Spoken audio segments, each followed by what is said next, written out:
Hello, hello, ladies and gentlemen. This is your Mitzi, and this is Mitzi. Let's think about it. Today, we are thinking about the stress of a first responder. Let's be honest, the stress of anybody in the pub and working in public safety is real. And luckily for me, I have an individual who knows firsthand the experience of working in public safety and knows the real stresses of it. Barry, thank you so much for coming on my show. How are you doing today? I'm doing great. My pleasure to be here, man. Awesome, awesome. And I guess the first question is, why do you think it's important for people to really think about the stress that people who work in public safety deal with? Why is that something that they should really take into consideration? Uh, Great question. It is, unfortunately, such an integral part of the job. I believe unless you have been, let's say, a combat veteran, you don't really know what war is. Unless you have been a first responder, you don't really understand the depth of emotion that go along with it. Many people, for example, probably have a concept, oh, there's a good side of town and a bad side of town, and never the twain shall meet. And you see bad things all over. You see horrific things all over. And the state of mental health of first responders uh, contributes significantly to, for example, law enforcement, increased suicide rates among police officers. For the other services, a significant burnout rate and turnover rate, and instances of everything that comes along with stress and post-traumatic stress disorder. Yeah, yeah, I absolutely agree. I think those are great points because people really need to see people who work as a first responder and in public safety, like officers, and they just need to see them differently because they experience traumatic events, very traumatic events that are unbelievable when you come across.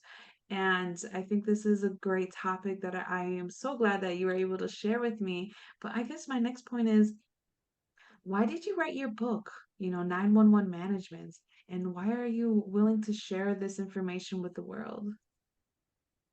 Well, I think there's probably any number of reasons, but again, I have been in public safety since 1970, which is Wow. a 53-year tour.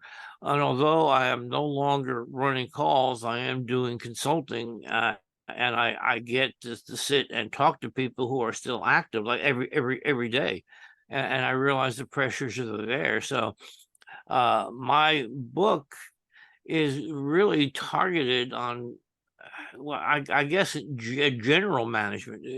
There are the topics in that book that no matter what type of business you supervise or manage, I think are important to know. But it's really a firsthand look at the real world. I've seen so many texts out there that you know, deal with the theory of management, and there's nothing wrong with them. Trust me, I'm not saying that. It's good to have that background of, hey, okay, at this level, here's where things are. But I wanted to approach it for somebody who's been there, done that, seen the changes, and directly faced the challenges, because all of those answers are not necessarily in the texts. Mm, okay. I see. I see what you're saying. And I think that's a good way for people to really understand what they might be getting themselves into. I guess leading to my next question is, what would be some good advice that you can leave someone off with that is possibly going into the dispatching in 911 or first responder, firefighters, public safety, what would you say to somebody who's thinking of going into a career like that? Oh, it's certainly worth it. And I think that the benefits outweigh the risk, but go in with a realistic expectation. when people call 911, it's not because they're having a good day. They are not inviting you to a party, giving you a movie review, anything that is uplifting or happy. It's a problem. Sometimes it's a deadly problem. And one of the things you have to learn early on, and there are a lot of us who are type A plus plus plus plus plus personalities who are control freaks, who want everything to be a certain way, who want to imagine that they are going to fix every problem out there, and want to be the one to face that challenge. And you can't. You know, remember that you are human. So many people I have seen suffer because they second guess themselves horrifically. What if I'd have done that? What if that happened? And the bottom line is, I guess, if you want to go back to the physician's oath, first do no harm. You didn't start the problem, and most of what you're going to do, hopefully, is going to help the problem. So just focus on it that way. So many people take these horrific calls onto themselves as if it's a part of their life. And while it's great to have some emotional engagement, because back when I started, you were told to have absolutely no emotional engagement, and that's not right. But remember that you're there to help, and anything that you do is likely going to help. Wow. I mean, that's kind of sad how in the beginning they told you to not basically put yourself in that situation. And but I think you kind of need empathy to do that type of job, to just have that type of compassion. Wouldn't you say so? I mean, wouldn't that be a better Oh way yeah, to help people? and you have to remember that what I'm talking about is over a half century old now. The concept of mental health, and I will say to you that the mental health crisis in this country and the availability at street level of mental health care is the single biggest driver to calls at 911. But secondarily, back in the day, it was you just get the information, get on to the next call. Uh, Now there are more questions being asked.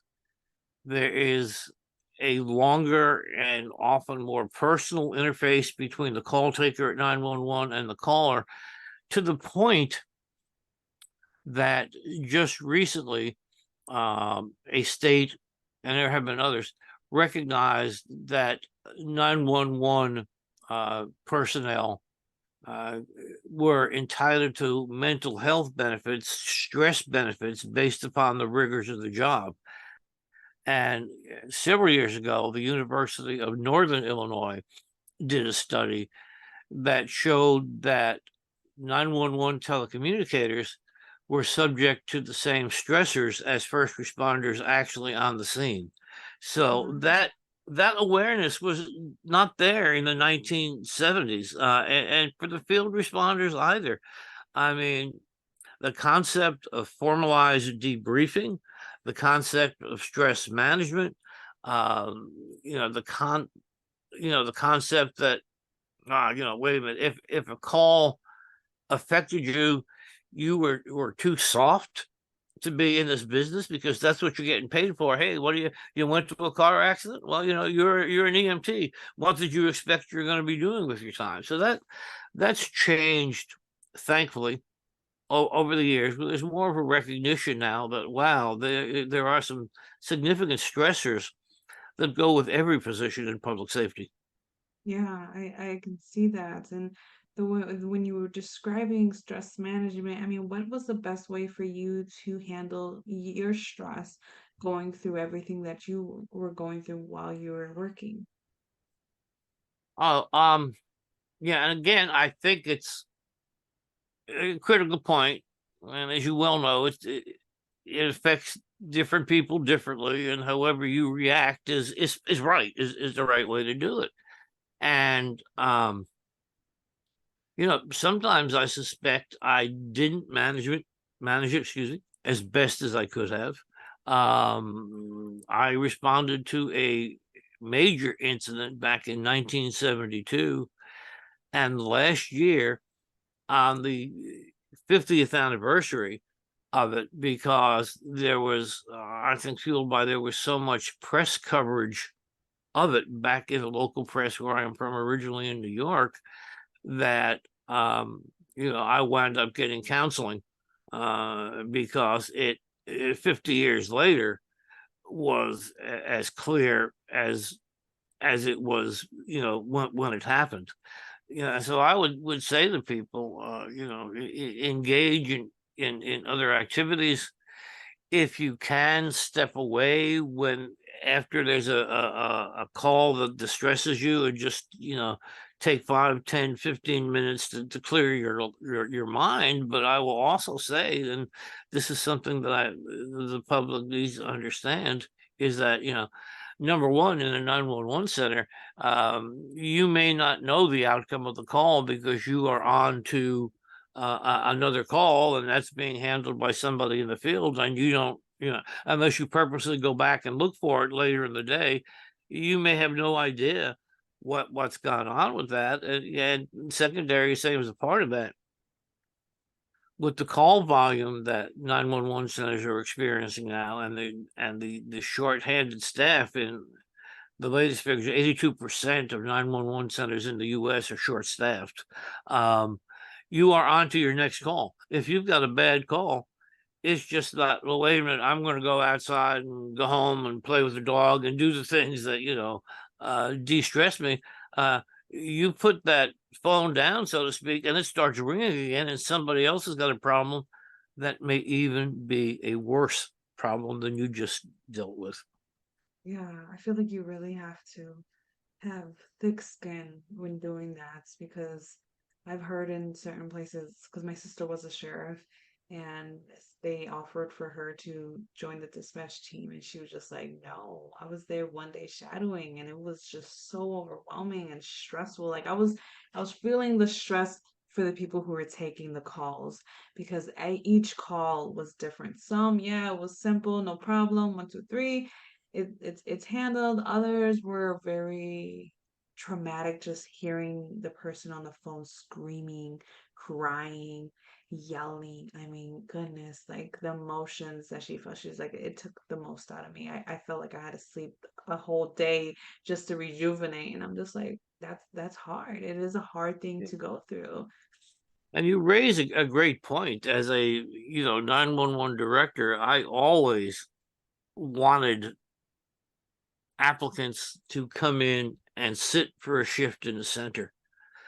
Rather, they find out then that they're not suited for the position than after 3 months worth of training that could have been spent on someone else. But I have literally had applicants sit there for a couple of hours and just put down the headset and say, sorry, this is not for me. I didn't realize we were going to take this kind of call. And all the power to them. If you know now you're not suited, that's great. Not everybody is, and there's no shame in walking away for something that is going to make you that uncomfortable. Yes, exactly. And I think when you have that ability to acknowledge that's not for you versus forcing yourself in that situation, you might make a situation worse. You might not get the help that may be needed for that person on time just because you weren't able to respond. Your flight, fight, and a freeze response happened, and you ended up just freezing. So it happens. So it's good to know yourself before you actually take those type of positions. Most definitely, I agree on that. Yeah. And I think I'm really curious. Is there a memory that really sticks with you and lives rent free in your mind that you had to experience while you were on the job? If you don't mind sharing with myself and my No, audience. and I think that's the one question that a lot of time first responders dread is when somebody says, "Tell us your best call, your worst call." But I've got any number of them. I mean, when I was back as a 911 dispatcher, I know I was the last person who talked to a woman before she died in the fire. I mean, that's one of the calls, but my absolute worst experience as a first responder was the call I was telling you about. I was 20 years old at the time, and a bus from the high school that I attended uh, got hit broadside by a freight train, and the bus was fully loaded. Uh, it killed 5 people, injured 40 some odd more. And when I say injured, um, I mean collectively the worst group of significant injuries I have ever seen in my entire career. Uh, Bottom line, I was out of high school at that point less than 2 months. If I didn't know the kids on the bus directly, I knew their older sisters and older brothers. I mean, these kids were, just 2 years behind me in school. Um, One of the children, I call them children, I was a pallbearer for because I played sports with a couple of them who had got killed and knew their families, etc. So, yeah, I mean, without a doubt, and trust me, I've seen some significant other events, but that one has always and will always stick with me. And again, back then, there were no terms for what we experienced and no terms even for how we handled it. As I look back with the level of training and resources we did a remarkable job in that we had, you know, roughly 50 victims cleared from the scene in 45 minutes and off to the hospital.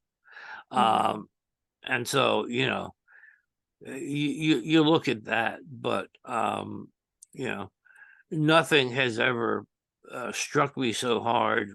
And at this point, I doubt that it will, and I hope that it wouldn't. But I tell people alternately one of the worst days of my life, but also one of the best days of my life, in that when you are 20 years old, you are bulletproof. Yeah. You don't think about consequences. You don't think about anything past what's happening now and maybe 10 minutes in the future. And boy, that single incident it changed my life. I had dropped out of college, wasted a full scholarship, um, was kind of bumming around, working at gas stations, post office here and there. Uh, by that July, it happened in March. By July, I had gotten involved in the communication side of the sheriff's department. I went back to school part time on my own ticket, got the degree, and that's really what has led me down the road in my career, which was a combination of being a fire officer in 3 different states and a 911 director in 4. And I don't know without that particular incident whether or not that would have happened. I really don't. Wow. To be honest, I'm so grateful for the fact that you were able to be so sincere with your experience, that how you were honest and like, yes, this has really stuck with me, and it was for the better as well as for the worse. And you were just straight honest with it, because sometimes those traumatic events that still live with you till this day, that may have happened years ago, they do really, I mean, they can really impact the directory of your life.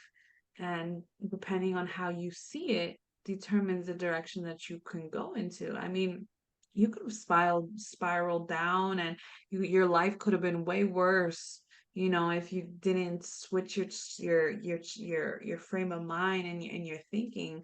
So it's really nice to see that it didn't spiral you into the point where you didn't stay in this field, you know, because you could have changed directly. I mean, you even said it. You were working in gas stations, you dropped out of college, you know. I mean, it still impacted you. However, it didn't change the fact that you didn't want to help people anymore. You know what I mean? You still seen that people were worth helping and worth saving and worth assisting in some way, shape, or form.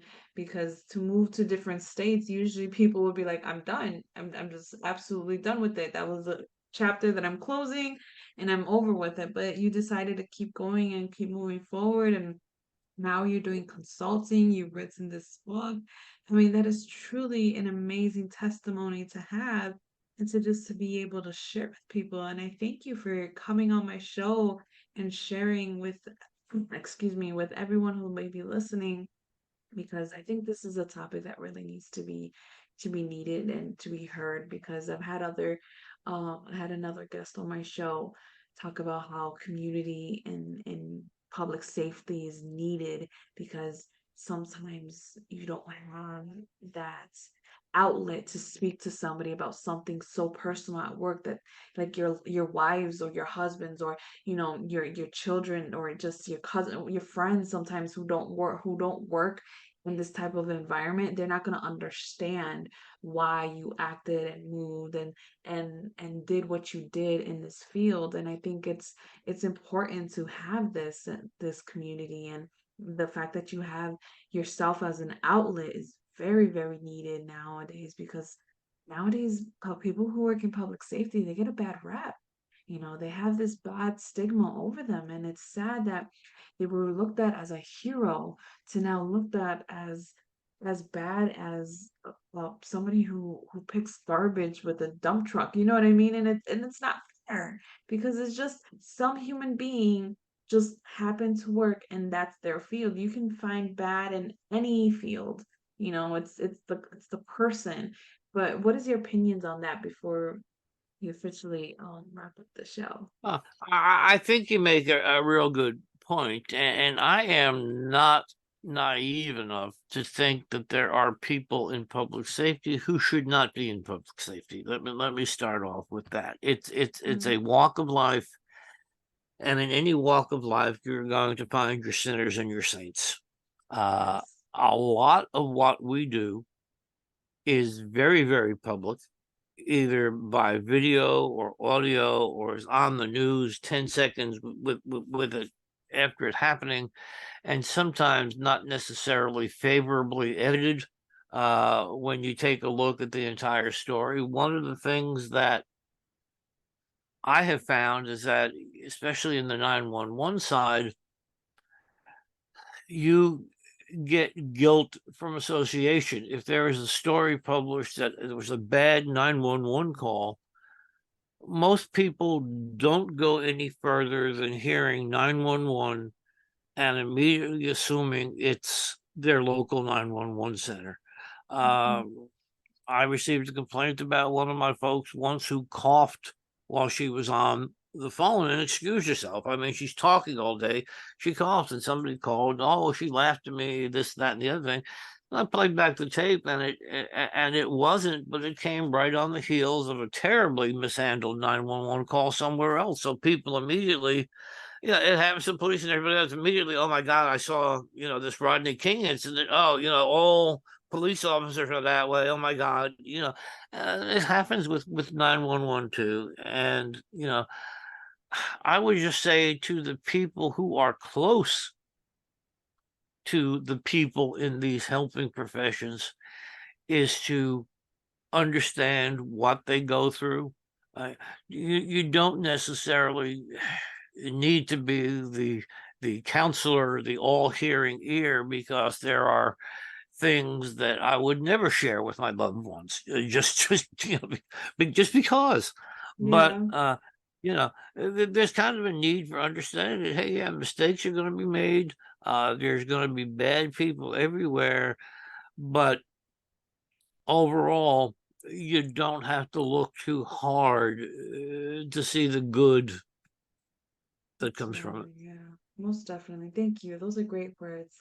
This has been such a great conversation. Thank you so much, Barry, because you truly gave me something to think about and to continue to think about and truly give more appreciation to individuals who are behind the calls and behind the phone and just who are there just trying to just help, because that's all that you're really trying to do is trying to find a way to get you help that you may need, and once people realize that it's that simple, there's no vindictive motive, then people will be able to seek help that they actually need because we all are going to be needing help one way or another in our lives for us personally or for someone that we've loved, or sometimes it's not even somebody that we know, it's a complete stranger that we come across, and then it's like, I hope that they get help. Then you can be that person that helps, that can be that middleman, and I appreciate that you just coming in and just sharing your honest opinions and sharing us this details because we need to really think about first responders and the people behind the calls most definitely differently. And if anybody in my audience that is looking to want to know more, or maybe you are a first responder yourself, or somebody who works behind the phone and dispatching, reach out to Barry or check out his book. I was checking out his website. He really has some great content and great information, excuse me, for anybody who is needing to know more, just needing an outlet outside of their little circle that may be feeling alone and isolated because of what they do. This is a great way to feel like I'm not alone in this and I don't have to be alone in this. So go check out his website. I have his lovely photo on my website. Just click on there and it goes directly to his website. You can find everything more about Barry. But that's it. That's our show, y'all. Thank you again so much for coming on my show, Barry. You've been such a delight. And anybody, honestly, always, always, always, always keep thinking. Bye.